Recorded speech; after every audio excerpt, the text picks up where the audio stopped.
नमस्कार, वंदे मातरम प्यारे साथियों। मैं विक्रम वर्मा आपका तहे दिल से स्वागत करता हूं आपके अपने YouTube channel online study with Vikram पर। तो प्यारे साथियों, आप सभी स्वस्थ होंगे, मस्त होंगे और सीटेट की एग्ज़ाम की तैयारी में जुट चुके होंगे। इसी तैयारी को और बेहतरीन बनाने के लिए हम कर रहे हैं 2018 से लेकर 2023 तक, अगस्त 2023 तक जितने भी पेपर हुए हैं ना, वो कर रहे हैं ऑफिशियल फाइनल आंसर की के साथ। और जो भी नए साथी हमारे साथ जुड़े हैं उनको मैं पहले ही बता देता हूं कि अब तक हमने सीडीपी की 11 क्लासें कर ली है, यानी एक क्लास में 30 क्वेश्चन किए हैं, यानी 330 previous year question official final answer की के अनुसार कर लिए। तो जाकर आप वो भी देख सकते हैं, चाहे लेवल फर्स्ट से हो चाहे लेवल सेकंड से हो। और हम बात करें जीन प्याजे, वाइगोत्स्की, कोहलबर्ग, एरिक्सन, इन सिद्धांतों से हर बार 10 से 12 क्वेश्चन हर एग्जाम में पूछे जाते हैं, वो चाहे लेवल फर्स्ट हो वो चाहे लेवल सेकंड हो। उनकी हम 3 क्लासें कर चुके हैं। कितनी क्लासें कर चुके हैं?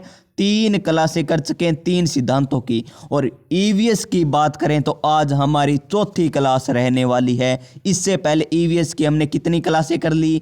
3 क्लासें कर ली। और एक क्लास में 30 क्वेश्चन के, यानी एक पेपर में कितने क्वेश्चन आते हैं?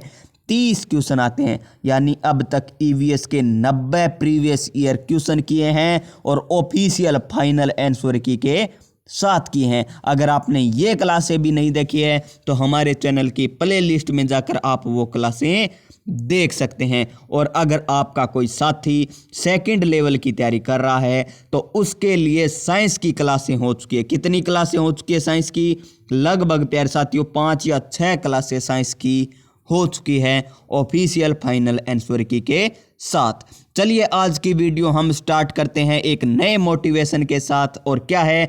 मुश्किलें ज़रूर है लेकिन ठहरा नहीं हूँ मैं, मुश्किलें ज़रूर है लेकिन ठहरा नहीं हूँ मैं, मंजिलों से कह दो अभी रुका नहीं हूँ मैं। क्या? मंजिलों से कह दो अभी रुका नहीं हूँ मैं। तो देखिए आज की क्लास में पार्ट 3 जो लेवल फर्स्ट में पूछा जाता है पर्यावरण अध्ययन, जिसे हम कहते हैं ईवीएस। क्या कहते हैं? ईवीएस कहते हैं। सभी क्वेश्चन देखेंगे, क्वेश्चन नंबर 61 से लेकर क्वेश्चन नंबर 90 तक ऑफिशियल फाइनल आंसर की के साथ। तो वीडियो को अंत तक देख लेना ताकि आपको लेवल का पता चल सके, आपको पता चल सके कि किस लेवल के सीटेट में क्वेश्चन पूछे जाते हैं। तो क्वेश्चन नंबर 61, और क्या है क्वेश्चन नंबर 61? निम्नलिखित में से क्या है? निम्नलिखित में से कौन सा एक भारत का संघ शासित प्रदेश नहीं है? यानी यूटी। क्या? यूटी नहीं है, यानी केंद्र शासित प्रदेश नहीं है। लद्दाख भी है, जम्मू कश्मीर भी है, लेकिन प्यारे दोस्तों मणिपुर केंद्र शासित प्रदेश न होकर एक राज्य है। मणिपुर क्या है? एक राज्य है। चंडीगढ़ भी एक केंद्र शासित प्रदेश है, यानी यूटी है। यानी इस क्वेश्चन का राइट आंसर ऑप्शन नंबर 4 हो जाएगा। क्या हो जाएगा? Option number 4। क्वेश्चन नंबर 61 का राइट आंसर ऑप्शन नंबर 4। चलते हैं क्वेश्चन नंबर 62 पर। और क्या है क्वेश्चन नंबर 62? निम्नलिखित में से क्या है? निम्नलिखित में से कौन से कच्चे तेल पेट्रोलियम के उत्पादक हैं?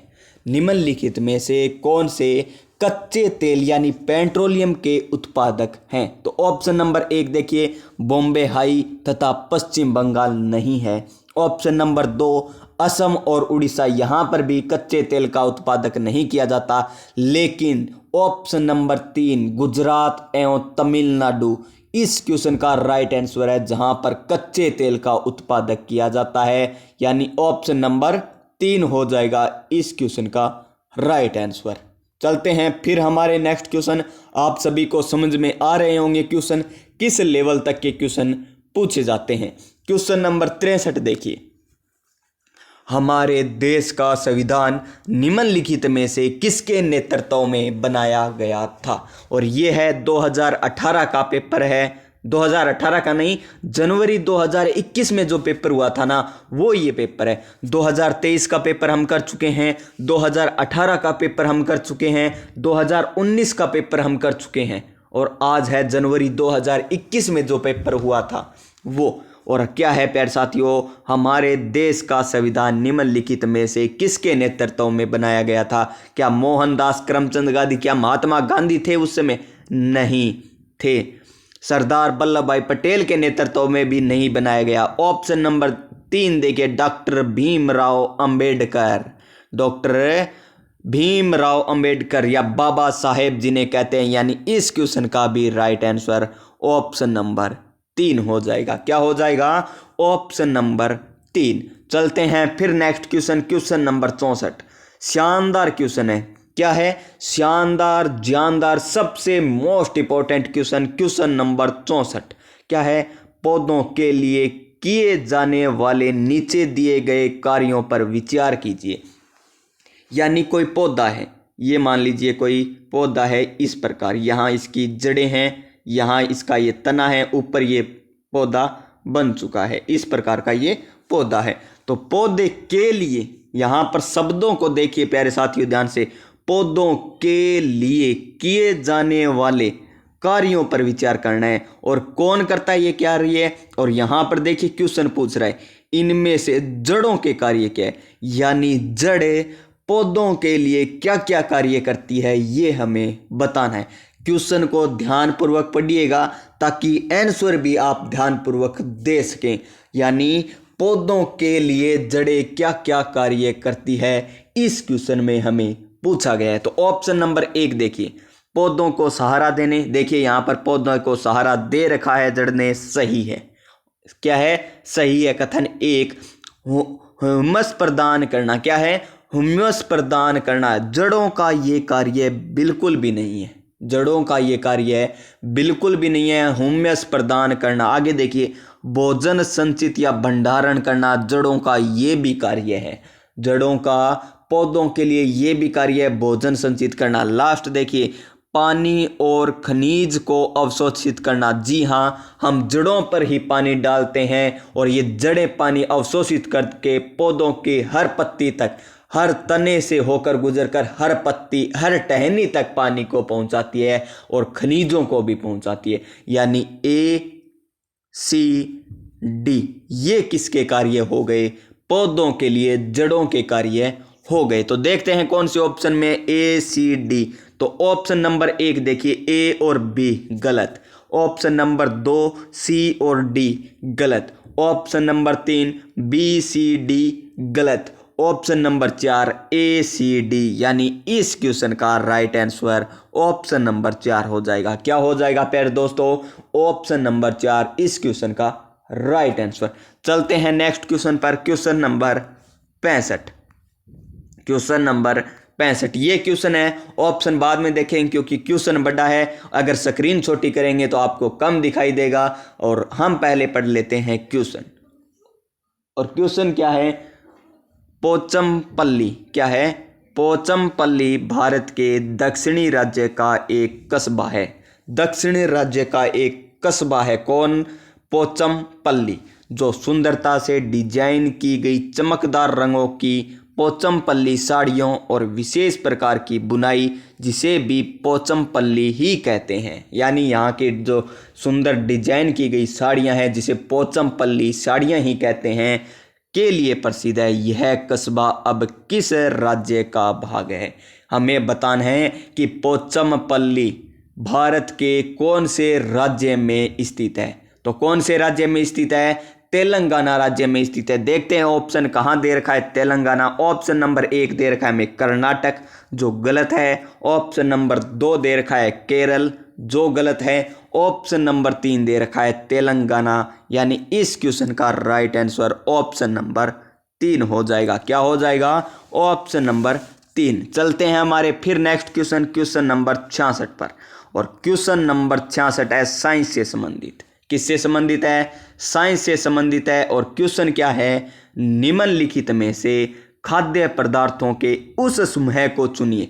हमें एक समूह को चुनना है जिसके प्रत्येक सदस्य में लौह तत्व प्रचुर मात्रा में होता है। लौह तत्व बोले तो Fe, जिसे कहते हैं हम आयरन। क्या कहते हैं? आयरन। हमें बताना है कि नीचे दिए गए कौन से समूह में सभी तत्वों में, सभी सदस्यों में क्या पाया जाता है? आयरन पाया जाता है। देखिए गुड़ में आयरन पाया जाता है, गुड़ में आयरन पाया जाता है, लेकिन आंवला में आयरन नहीं पाया जाता है। ऑप्शन नंबर 2, आंवला में भी क्या है? आंवला में भी पाया जाता है। क्या पाया जाता है? आयरन पाया जाता है, लेकिन टमाटर में नहीं पाया जाता। आयरन कहाँ नहीं पाया जाता? टमाटर में नहीं पाया जाता। नेक्स्ट देखिए ऑप्शन, आंवला में पाया जाता है।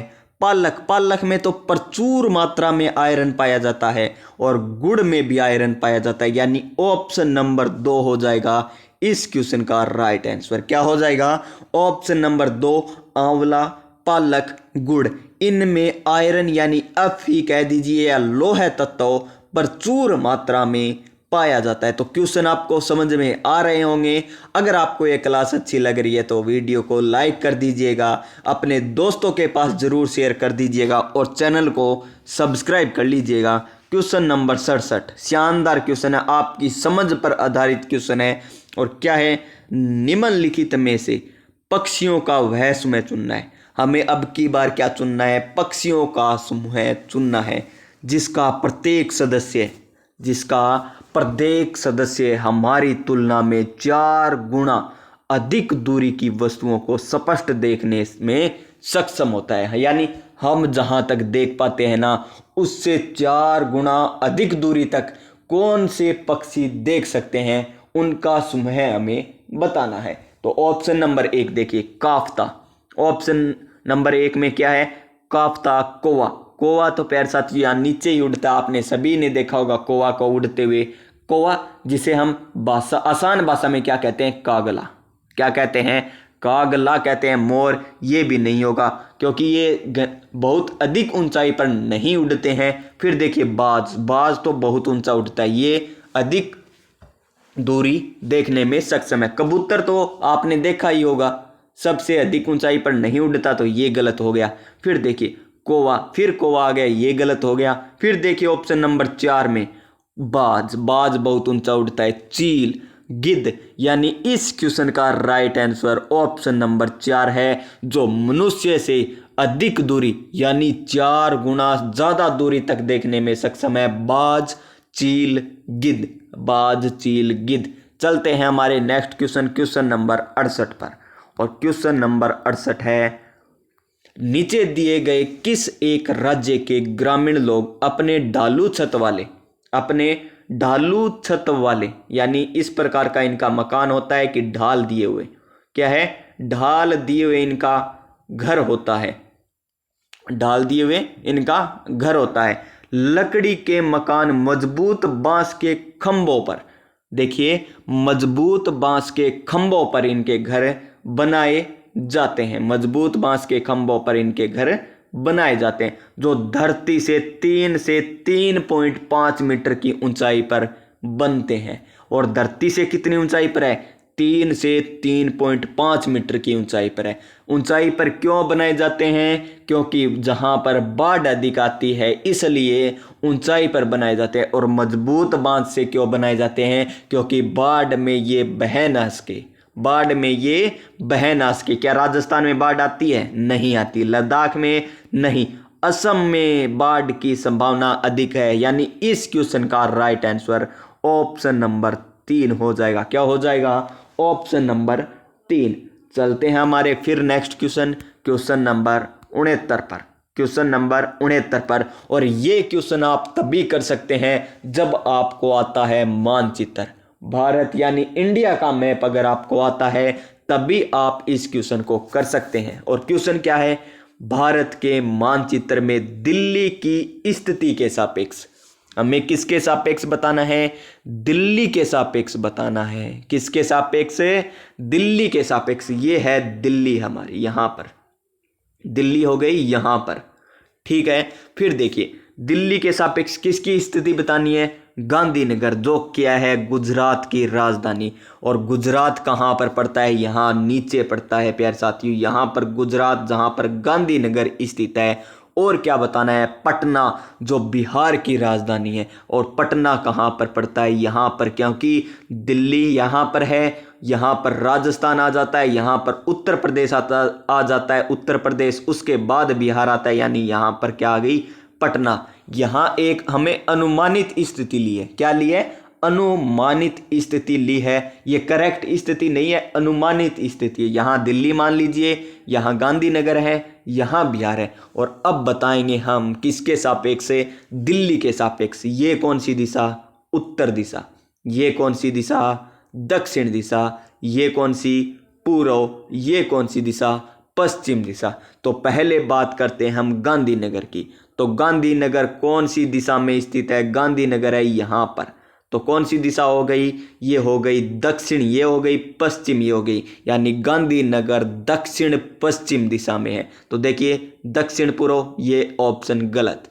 फिर देखिए दक्षिण पश्चिम, ये हो सकता है। आगे देखते हैं उत्तर पूर्व, ये गलत, ये गलत हो गया। फिर देखिए दक्षिण पश्चिम, ये भी अभी तक क्या है, सही है, यानी 2 ऑप्शन बच गए। अब देखते हैं हम पटना यानी बिहार की स्थिति। तो कौन सी दिशा में है, दक्षिण, और ये कौन सी दिशा, पूर्व, यानी दक्षिण पूर्व के बीच में, दक्षिण पूर्व दिशा में कौन है, पटना। किसके सापेक्ष है, दिल्ली के सापेक्ष। तो दक्षिण पूर्व, यानी इस क्वेश्चन का राइट आंसर हो जाएगा ऑप्शन नंबर 2। और ये क्या हो जाएगा, गलत, क्योंकि यहां पर उत्तर पूर्व दे रखा है। तो इस क्वेश्चन को आपने समझ लिया होगा अच्छे तरीके से। तो चलेंगे अब हमारे नेक्स्ट क्वेश्चन, क्वेश्चन नंबर 70 पर।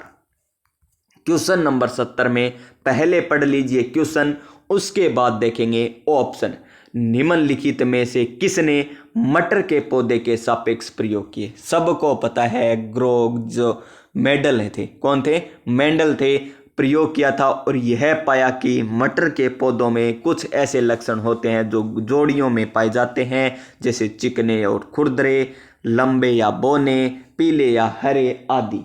इस प्रकार के पौधे पाए जाते हैं। तो ये सिद्धांत किसने दिया था, ग्रोगर जोहन मेंडल ने। किसने दिया था, ग्रोगर जोहन मेंडल ने दिया था। यानी इस क्वेश्चन का राइट आंसर ऑप्शन नंबर 2 हो जाएगा। क्या हो जाएगा, ऑप्शन नंबर 2।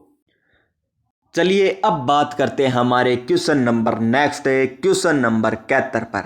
अब आ चुका है आपके लेवल के लिए शानदार क्वेश्चन, जो है ईवीएस की पेडागोजी से। और क्वेश्चन क्या है, निम्नलिखित में से कौन सा एनसीएफ 2005 के अनुसार ईवीएस पाठ्यक्रम में सुझाव गए 6 विषयों में से एक है।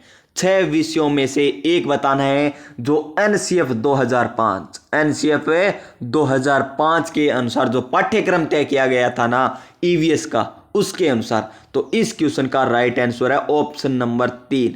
न तो पदार्थ विषय में शामिल है, न प्राकृतिक संसाधन है, न ही ऑप्शन नंबर 4 चीजें कैसे काम करती है। केवल ऑप्शन नंबर 3 होगा इस क्वेश्चन का राइट आंसर। Question number 72।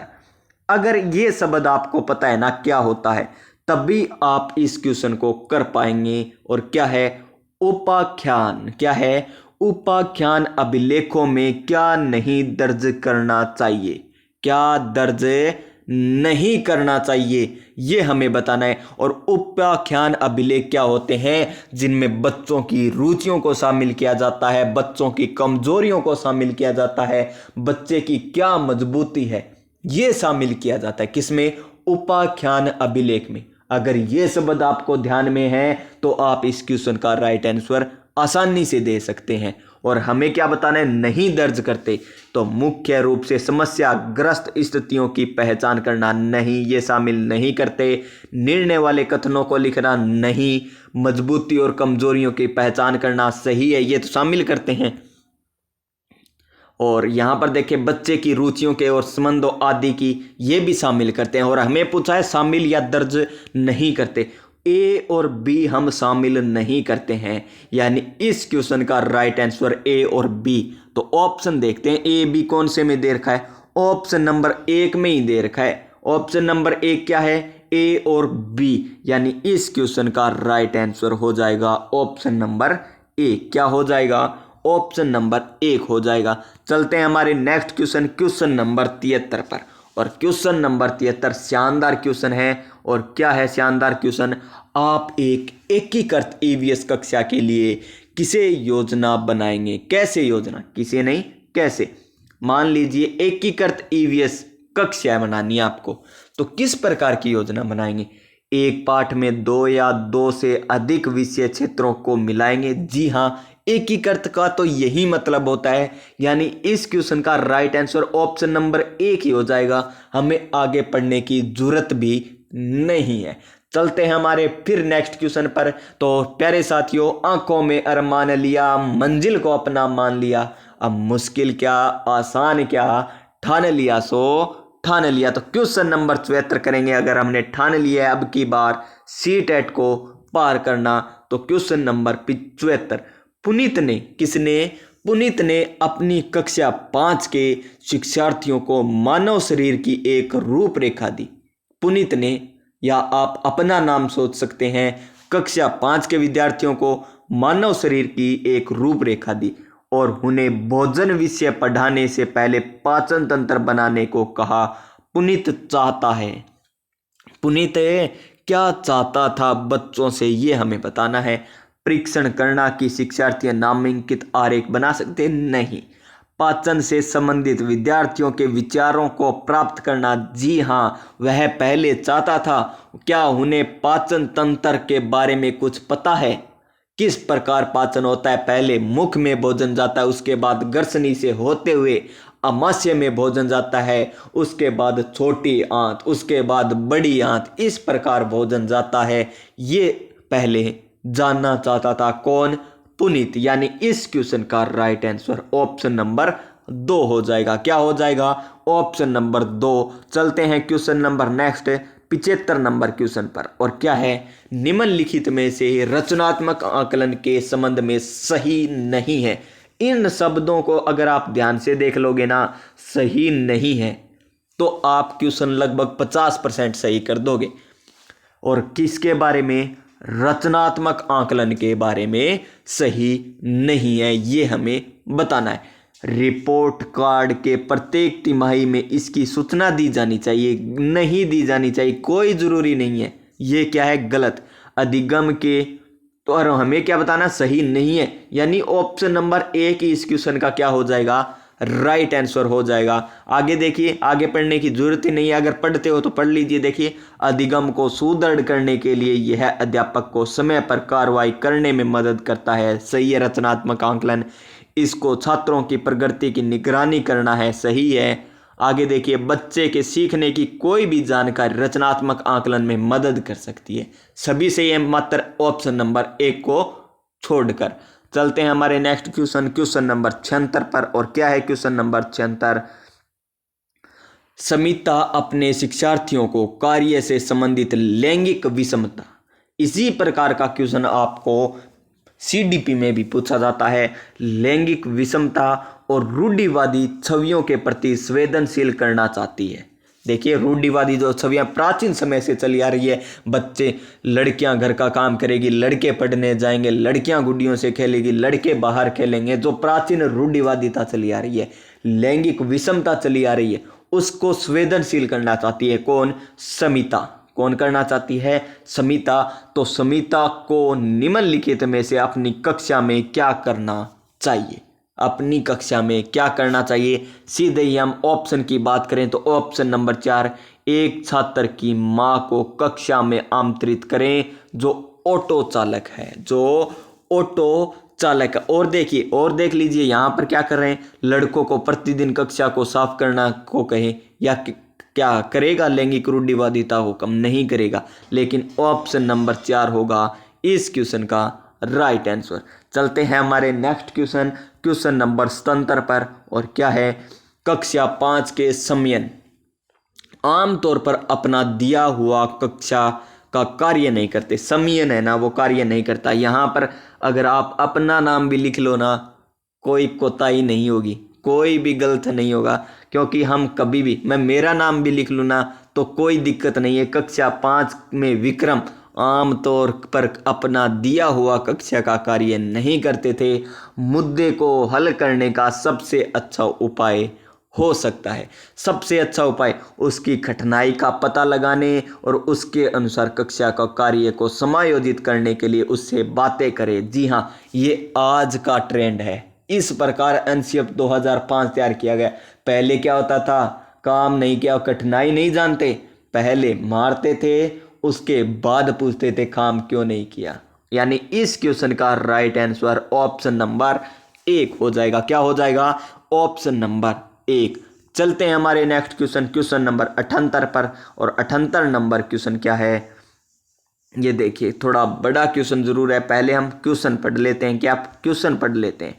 मुस्कान ने परिवहन में डीजल वाहनों का उपयोग निषेध होना चाहिए। मुस्कान ने परिवहन में डीजल वाहनों का उपयोग निषेध होना चाहिए विषय पर एक वाद विवाद का आयोजन किया। मुस्कान के द्वारा इस विषय में कक्षा वाद विवाद आयोजन का क्या उद्देश्य है? तो इसका उद्देश्य है, देखिए, ये ऑप्शन नंबर 4। यह इस मुद्दे पर छात्रों के कई दृष्टिकोण की सराहना करने में मदद करता है। ऑप्शन नंबर 4 होगा इस क्वेश्चन का राइट आंसर। मैंने डायरेक्ट क्यों बताया? क्योंकि प्यारे साथियों, वीडियो पहले भी लंबी जा चुकी है। अब क्योंकि क्वेश्चन नंबर 79 आया, अभी तक 90 क्वेश्चन करने हैं और लगभग 26 मिनट की क्लास हो चुकी है।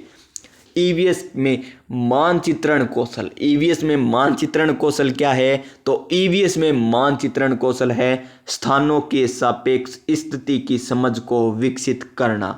स्थानों के सापेक्ष स्थिति की समझ को विकसित करना, यानी ऑप्शन नंबर 4 हो जाएगा इस क्वेश्चन का राइट आंसर। Question number 80। और क्वेश्चन नंबर 80 क्या है? ईवीएस की एकीकृत प्रकृति सहायक है। ईवीएस की एकीकृत प्रकृति सहायक है। किसके लिए सहायक है? तो ईवीएस की एकीकृत, प्यारे साथियों, प्रकृति पाठ्यक्रम के भार को कम करने और शिक्षार्थियों को सार्थपूर्वक सीखने में सहायक है, यानी ऑप्शन नंबर 2 होगा इस क्वेश्चन का राइट आंसर। Question number 81।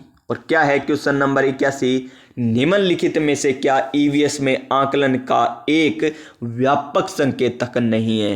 एक व्यापक संकेतक नहीं है, तो वो है अवधारणा मानचित्रण। अवधारणा मानचित्रण, यानी ऑप्शन नंबर 4। Option number 4। चलते हैं हमारे फिर नेक्स्ट क्वेश्चन, क्वेश्चन नंबर 82 पर। और सभी प्यारे साथियों को पता है, सफलता एक दिन में नहीं मिलती, सफलता एक दिन में नहीं मिलती, लेकिन सफलता एक दिन जरूर मिलती है। और क्वेश्चन नंबर 82 है, कुछ हजार साल पहले भारत में तालाबों के निर्माण के अल-बिरूनी के अवलोकन के आधार पर कक्षा 5 के ईवीएस के पाठ्य पुस्तक में एक अनुच्छेद है। इस अनुच्छेद को शामिल करने का उद्देश्य होगा, इसका क्या उद्देश्य होगा? यह शिक्षार्थियों को उनके अवलोकनों की रिकॉर्डिंग में सुधार करने में मदद करता है, यानी ऑप्शन नंबर 2। Option number 2। चलते हैं हमारे नेक्स्ट क्वेश्चन। ये क्वेश्चन इस प्रकार नहीं है, चलते हैं दोबारा देखेंगे इस क्वेश्चन को। क्या है क्वेश्चन? कुछ हजार साल पहले, सॉरी दोस्तों, दोबारा देखना होगा हमें ये क्वेश्चन क्या है। कुछ हजार साल पहले तालाबों में, भारत में तालाबों के निर्माण के अल-बिरूनी के अवलोकन के आधार पर कक्षा 5 की ईवीएस की पाठ्य पुस्तक में एक अनुच्छेद है। चलिए, एक अनुच्छेद या एक पाठ दिया हुआ है तालाबों के बारे में, निर्माण के बारे में। इस अनुच्छेद को शामिल करने का उद्देश्य होगा, यह इतिहास के स्रोतों की पहचान करने में मदद करता है। सही है, इतिहास में के क्या क्या स्रोत थे, जल के क्या क्या स्रोत थे, ये समझने में शिक्षार्थियों की मदद करेगा। ऑप्शन नंबर 1 तो हो गया सही। फिर देखते हैं ऑप्शन नंबर 2 यहाँ पर क्या दे रखा है, या कथन मान लीजिए इन्हें। कथन 2 क्या कह रहा है? यह शिक्षार्थियों को उनके अवलोकन की रिकॉर्डिंग में सुधार करने में किस प्रकार मदद करेगा?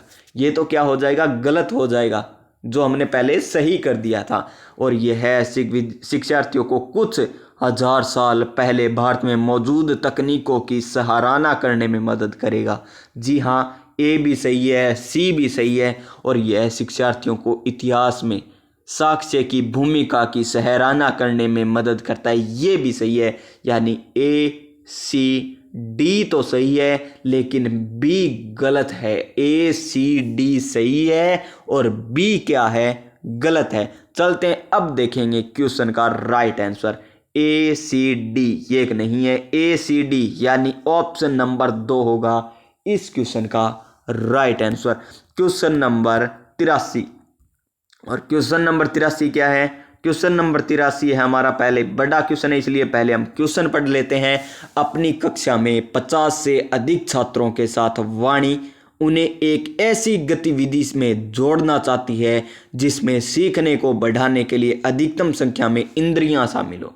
अधिकतम इंद्रियां शामिल हो, निम्न में से कौन सा क्रियाकलाप उपयुक्त कार्य के लिए ठीक होगा, ये हमें बताना है। तो कौन सा होगा? इसमें सही आंसर है ऑप्शन नंबर 4, नजदीक के स्थान के लिए क्षेत्र भ्रमण का आयोजन करना। क्षेत्र भ्रमण पर जाएंगे ना तो वो अधिक सीखेंगे। अपनी आंखों, अपने कानों, अपने मस्तिष्क, अपने सभी इंद्रियों को एक्टिव रखेंगे, यानी ऑप्शन नंबर 4।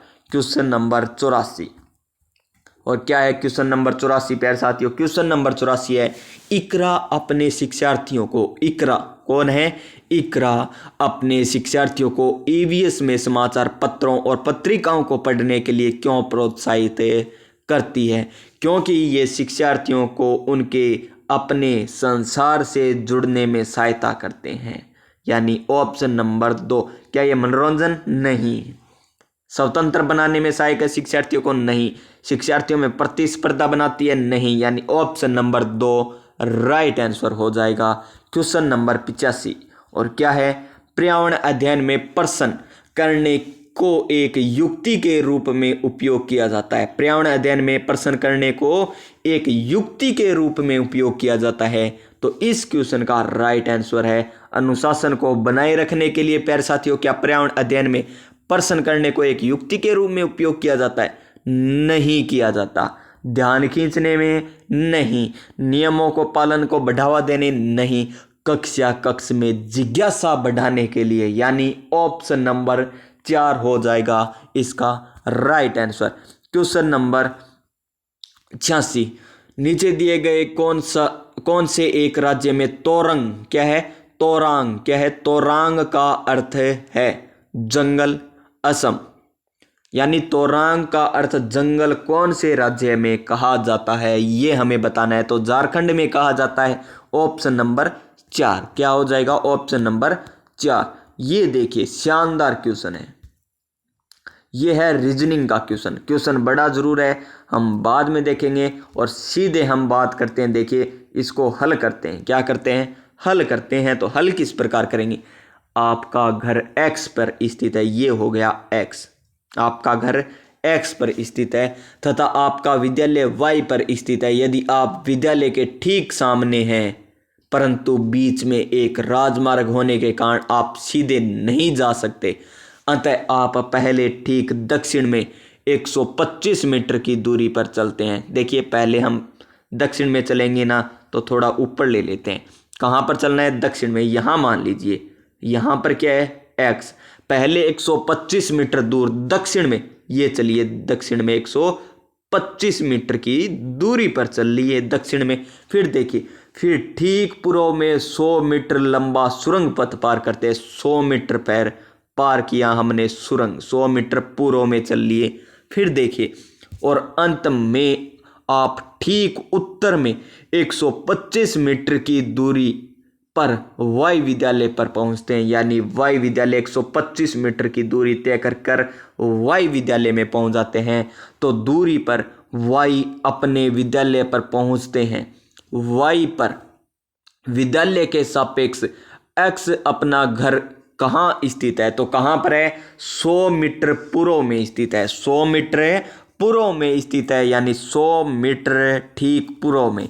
ऑप्शन नंबर 2 हो जाएगा इस क्वेश्चन का राइट आंसर। ऑप्शन नंबर 2 होगा चलते हैं नेक्स्ट क्वेश्चन। क्वेश्चन बड़ा जरूर था लेकिन आसान क्वेश्चन था। ये देखिए, कोई लड़का, क्वेश्चन नंबर 88 क्या है, कोई लड़का, ऊपर वाले में क्या दे रखा था हमें, y पर, ध्यान से देखिए हम फिर गलत कर देते। क्वेश्चन क्या है, y पर विद्यालय के सापेक्ष x पर आपका घर कहाँ स्थित है। यहां पर तो क्या था, y था, यहां पर क्या था, x था। ये दूरी 125 थी, ये 100 थी, ये 125 थी, ये 100 थी।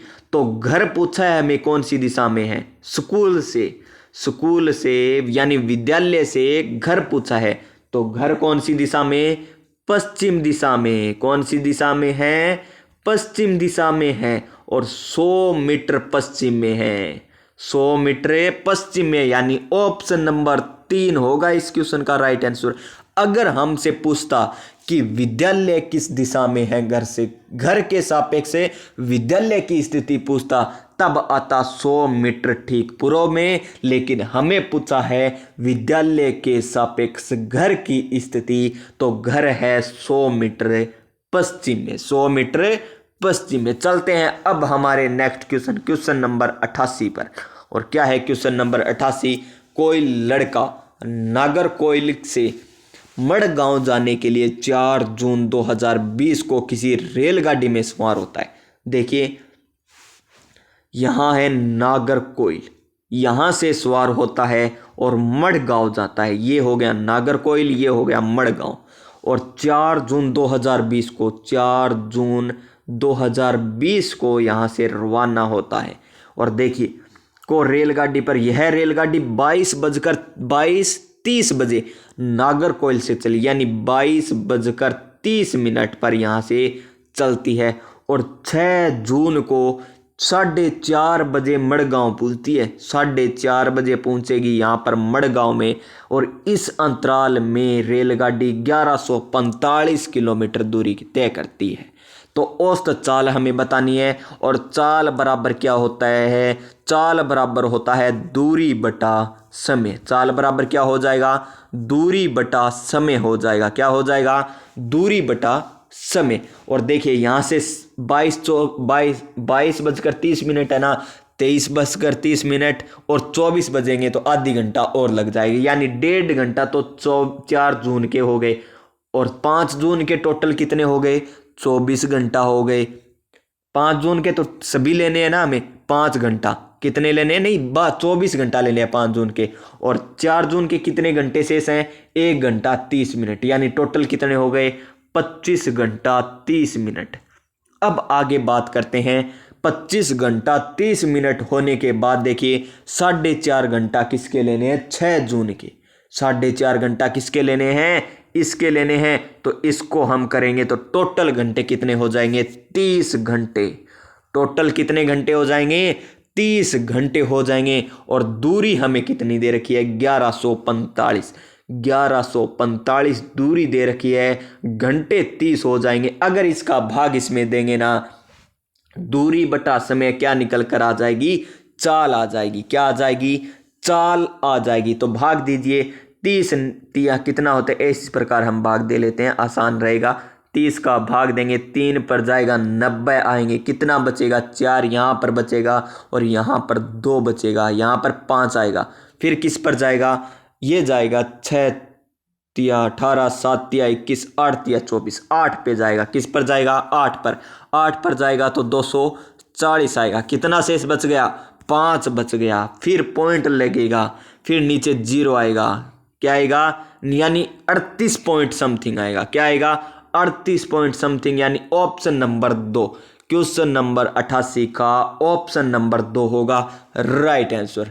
इस प्रकार से आपको ये क्वेश्चन करने हैं। क्वेश्चन नंबर 89 क्या है, क्वेश्चन नंबर 89, नीचे दिया गया कौन सा कथन मधुमक्खियों और छत्तों के विषय में सही नहीं है। प्रत्येक छत्ते में एक रानी मक्खी होती है जो अंडे देती है, सही है। नर मक्खियां छत्तों के लिए अत्यंत महत्वपूर्ण होती है, नहीं होती इतनी महत्वपूर्ण, नहीं होती, ये सही नहीं है, यानी ऑप्शन नंबर 2 हो जाएगा इस क्वेश्चन का right answer. Question number 90, question number 90 और ईवीएस 2021 जनवरी 2021 में पूछा गया लास्ट क्वेश्चन। आज हम मिर्ची के बिना भोजन की कल्पना भी नहीं कर सकते, इसे व्यापारी हमारे देश में लाए थे। यानी मिर्च कौन से व्यापारी भारत में लाए थे? तो ये दक्षिण अमेरिका के व्यापारी लाए थे, दक्षिण अमेरिका से। इसे व्यापारी हमारे देश में लाए थे कहां से? दक्षिण अमेरिका से। यानी ऑप्शन नंबर 3 हो जाएगा इस क्वेश्चन का राइट आंसर। तो प्यारे साथियों, आपको ये क्लास किस प्रकार लगी? अच्छी लगी है तो लाइक कर दीजिए, कमेंट बॉक्स में जरूर बताइएगा किस प्रकार लगी, अपने दोस्तों के पास शेयर कर दीजिएगा। और सीडीपी की क्लास देखने के लिए हमारे प्लेलिस्ट में जाकर आप देख सकते हैं। चैनल को सब्सक्राइब कर लीजिएगा और इसी प्रकार की वीडियो पाने के लिए चैनल को सब्सक्राइब करके पास में जो बेल आइकन है उसे दबा दीजिएगा, ताकि आने वाली प्रत्येक वीडियो का नोटिफिकेशन आपको मिल सके। मिलेंगे हम नेक्स्ट वीडियो में, तब तक के लिए जय हिंद, जय भारत।